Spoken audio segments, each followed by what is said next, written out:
Assalamualaikum warahmatullahi wabarakatuh. Perkenalkan, nama saya Dinsya. Saya mahasiswa jurusan Pendidikan Ekonomi Universitas Riau. Baiklah, di sini saya ingin menjelaskan sedikit materi mengenai kode etik keprofesional guru.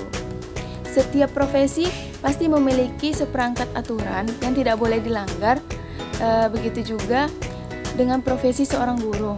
Sosok guru merupakan sosok yang selalu menjadi panutan oleh peserta didik dan masyarakatnya. Itulah mengapa penting adanya suatu rambu-rambu atau norma yang harus menjadi pijakan pada guru yang biasa disebut oleh kode etik guru. Sejarah kode etik guru di Indonesia. Sejarah ini dimulai pada tahun 1971 saat FIP IKPI Malang mengadakan seminar tentang etika jabatan guru.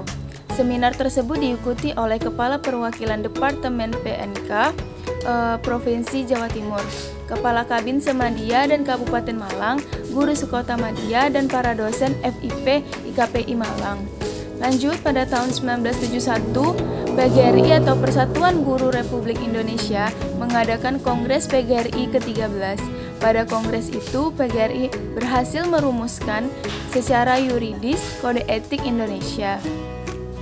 Pihak yang bertanggung jawab untuk merumuskan isinya merupakan para ahli di bidang pendidikan. Adapun tahap perumusan sampai pengesahannya yaitu sebagai berikut. Yang pertama ada tahap pembahasan atau perumusan yang dilakukan pada tahun 1971 sampai dengan 1973. Lalu ada tahap pengesahan dilakukan saat Kongres PGRI ke-13 yaitu November 1973. Lalu ada tahap penguraian dilakukan pada Kongres PGRI ke-14 pada tahun 1979. Lalu ada tahap penyempurnaan dilakukan pada Kongres PGRI ke-16 pada tahun 1989. Mengingat perumusannya dilakukan secara yuridis, maka setiap pelanggaran di dalamnya akan dikenakan sanksi sesuai perundang-undangan yang berlaku. Materi selanjutnya yang akan kita bahas yaitu pengertian kode etik. Kode etik guru adalah norma atau azas yang harus dilakukan oleh guru Indonesia sebagai pedoman untuk bersikap dan berperilaku dalam melaksanakan tugas profesinya sebagai pendidik, anggota masyarakat, dan warga negara. Pedoman tersebut diharapkan nantinya bisa membedakan perilaku baik dan buruk seorang guru, memilah-milah mana saja hal yang boleh dan tidak boleh dilakukan selama menjalankan tugas sebagai seorang pendidik.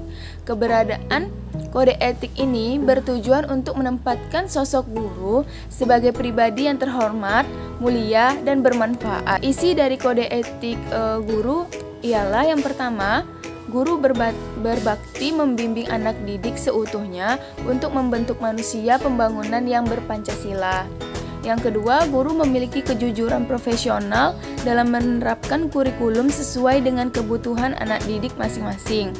Yang ketiga, guru berusaha memperoleh informasi tentang peserta didik sebagai bahan melakukan bimbingan dan pembinaan. Yang keempat, guru menciptakan suasana sekolah sebaik-baiknya yang menunjang berhasilnya proses belajar mengajar.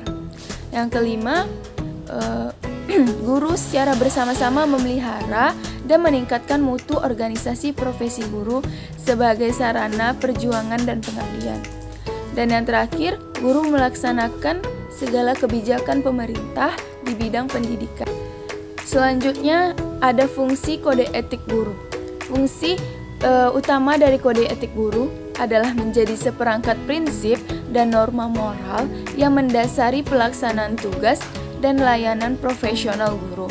Dalam kaitannya dengan peserta didik, orang tua atau wali murid, sekolah, dan rekan seprofesi, organisasi profesi, dan pemerintah berdasarkan nilai agama, pendidikan sosial, etika, dan kemanusiaan. Selanjutnya, ada sumber kode etik guru. Dalam proses perumusan harus bersumber dari hal-hal sebagai berikut. Yang pertama, ada nilai agama dan Pancasila. Yang kedua, ada nilai kompetensi guru yang meliputi kompetensi pedagogik, kompetensi kepribadian, kompetensi sosial, dan kompetensi profesional. Lalu ada nilai jati diri, harkat, dan martabat manusia yang meliputi perkembangan kesehatan jasmani, emosional, intelektual, spiritual, dan sosial. Baiklah, materi selanjutnya adalah pelaksanaan kode etik guru. Pada kenyataannya, pelaksanaannya masih ditemukan sejumlah kendala, yaitu sebagai berikut. Yang pertama ada pendidikan dan kualitas guru, yang kedua ada sarana dan prasarana pendidikan, yang ketiga ada kedudukan, karir, dan kesejahteraan guru, lalu ada kebijakan pemerintah dan sistem pemerintah. Namun demikian, guru, pemerintah, dan pihak terkait harus tetap optimis dan tetap semangat untuk bekerja sama menciptakan upaya dan proses pelaksanaannya. Selanjutnya ada sasaran etika profesi guru. Yang pertama ada etika terhadap perundang-undangan. Pada butir 9 Kode Etik Guru Indonesia disebutkan bahwa guru melaksanakan segala kebijaksanaan pemerintah dalam bidang pendidikan. Kebijakan pendidikan di Indonesia dipegang oleh pemerintah. Dalam hal ini, Departemen Pendidikan dan Kebudayaan dalam rangka pembangunan di bidang pendidikan Indonesia, Departemen Pendidikan dan Kebudayaan mengeluarkan ketentuan-ketentuan dan peraturan-peraturan yang merupakan kebijakan yang akan dilaksanakan oleh aparatnya, yang meliputi antara lain pembangunan gedung, pemerataan kesempatan belajar melalui kewajiban belajar, peningkatan mutu pendidikan. Karena itu, guru mutlak perlu mengetahui kebijaksanaan pemerintah dalam bidang pendidikan, sehingga dapat melaksanakan ketentuan-ketentuan yang merupakan kebijaksanaan tersebut. Untuk menjaga agar guru Indonesia tetap melaksanakan ketentuan yang merupakan kebijaksanaan pemerintah dalam bidang pendidikan, Kode Etik Guru Indonesia mengatur hal tersebut. Yang kedua ada etika terhadap organisasi profesi. Guru secara bersama-sama memelihara dan meningkatkan mutu organisasi PGRI sebagai sarana perjuangan dan pengabdian. Dasar ini menunjukkan kepada kita betapa pentingnya peran organisasi profesi guru sebagai wadah dan sarana pengabdian. Dalam dasar ke-6 Kode Etik ini dengan gamblang juga dituliskan bahwa guru secara pribadi dan bersama-sama mengembangkan dan meningkatkan mutu dan martabat profesinya. Dasar ini menjadi tegas mewajibkan kepada seluruh anggota profesi guru untuk selalu meningkatkan mutu dan martabat profesi guru itu sendiri. Yang ketiga ada etika terhadap teman sejawat. Dalam ayat 7 Kode Etik Guru disebutkan bahwa guru memelihara hubungan seprofesi, semangat kekeluargaan, dan kesetiakawanan sosial. Hal ini berarti bahwa guru hendaknya menciptakan dan memelihara hubungan sesama guru dan lingkungan kerjanya. Guru hendaknya menciptakan dan memelihara semangat kekeluargaan dan kesetiakawanan sosial di dalam dan di luar lingkungan kerjanya. Dalam hal ini, Kode Etik Guru menunjukkan kepada kita betapa pentingnya hubungan yang harmonis perlu diciptakan dengan mewujudkan perasaan bersaudara mendalam antara sesama anggota seprofesi. Yang selanjutnya adalah etika terhadap anak didik. Dalam Kode Etik Guru Indonesia dengan jelas dituliskan bahwa guru berbakti membimbing peserta didik untuk membentuk manusia seutuhnya yang berjiwa Pancasila. Dalam membimbing anak didiknya, Ki Hajar Dewantara mengemukakan 3 kalimat padat yang terkenal, yaitu Ing Ngarso Sung Tudolo, Ing Madilo Mangun Karso, dan Tuthuri Handayani. Dari kalimat tersebut, etika guru terhadap peserta didik mencerminkan kalimat-kalimat tersebut mempunyai makna, yaitu guru hendaknya memberi contoh yang baik untuk anak didiknya. Guru harus mempengaruhi dan mengendalikan anak didiknya. Dalam hal ini, perilaku dan pribadi guru akan menjadi instrumen ampuh untuk mengubah peserta didik Lalu hendaknya guru menghargai potensi yang ada dalam keberagaman siswa. Selanjutnya ada etika guru profesional terhadap tempat kerja. Sudah diketahui bersama bahwa suasana yang baik di tempat kerja akan meningkatkan produktivitas. Dalam Undang-Undang Nomor 20 Tahun 2003, Pasal 1, bahwa pemerintah berkewajiban menyiapkan lingkungan dan fasilitas sekolah yang memadai, secara merata dan bermutu, seluruh jenjang pendidikan. Jika ini terpenuhi, guru yang profesional harus mampu memanfaatkan fasilitas yang ada dalam rangka mewujudkan manusia seutuhnya, sesuai dengan visi Pancasila Nasional. Selanjutnya ada etika terhadap pemimpin. Sebagai salah satu seorang anggota organisasi, baik organisasi guru maupun organisasi yang lebih besar atau Departemen Pendidikan dan Kebudayaan, guru akan selalu berada dalam bimbingan dan pengawasan pihak atasan.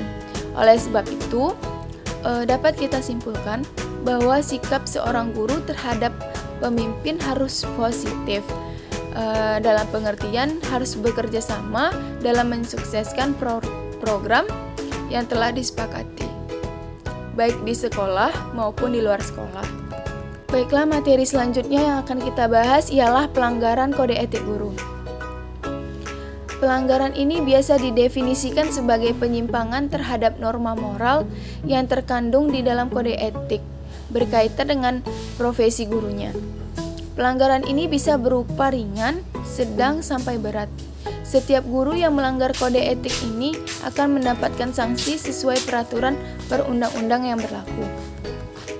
Pihak yang berwenang untuk merekomendasikan sanksi pada pelanggaran kode etik adalah Dewan Kehormatan Guru Indonesia.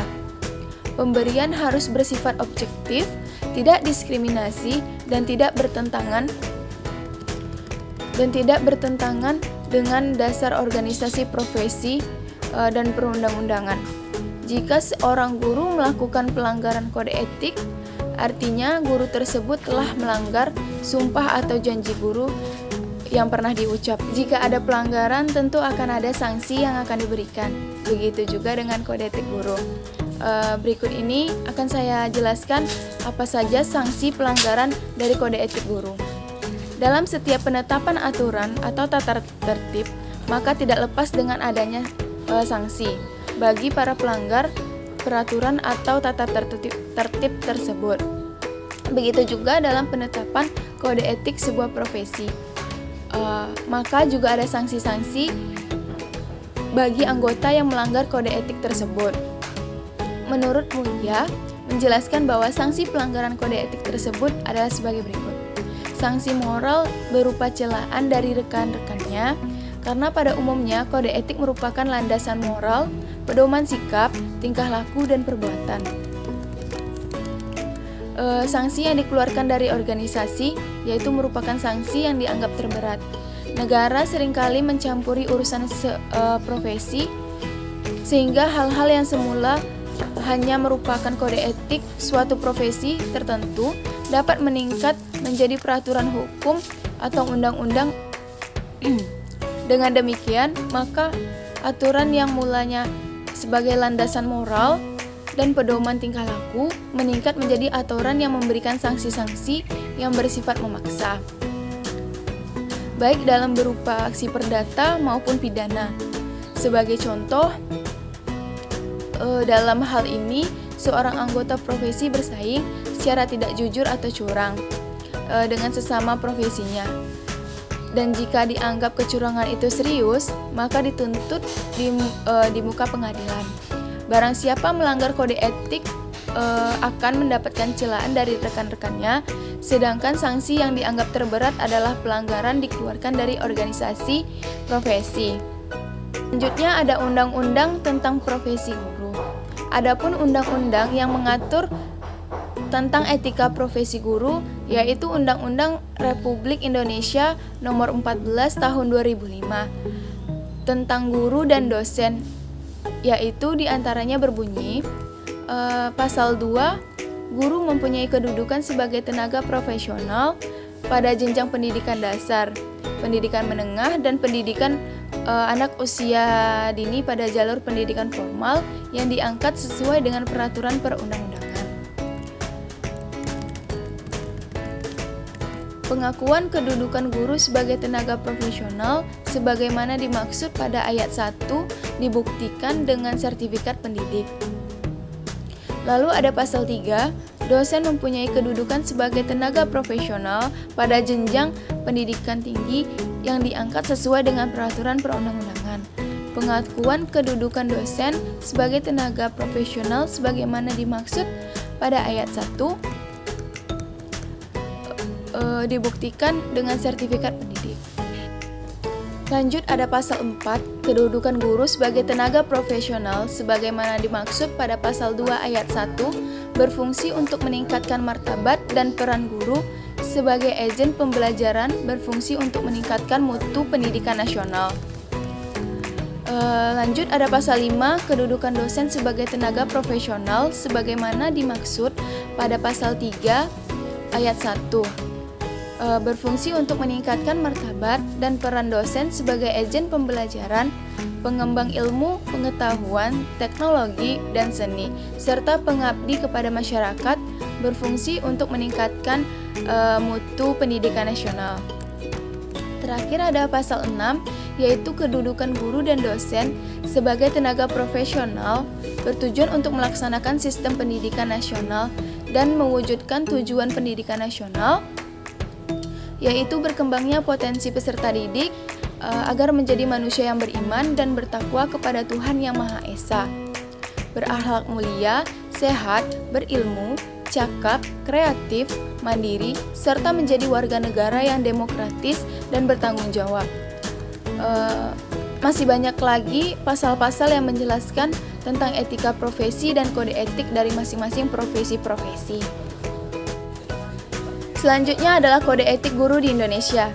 Kode etik guru di Indonesia yang pertama adalah guru berbakti membimbing anak didik seutuhnya untuk membentuk manusia pembangunan yang berpancasila.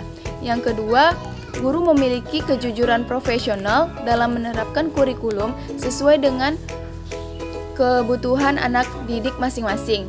Yang ketiga adalah guru mengadakan komunikasi, terutama dalam memperoleh informasi tentang anak didik, tetapi menghindari diri dari segala bentuk penyalahgunaan.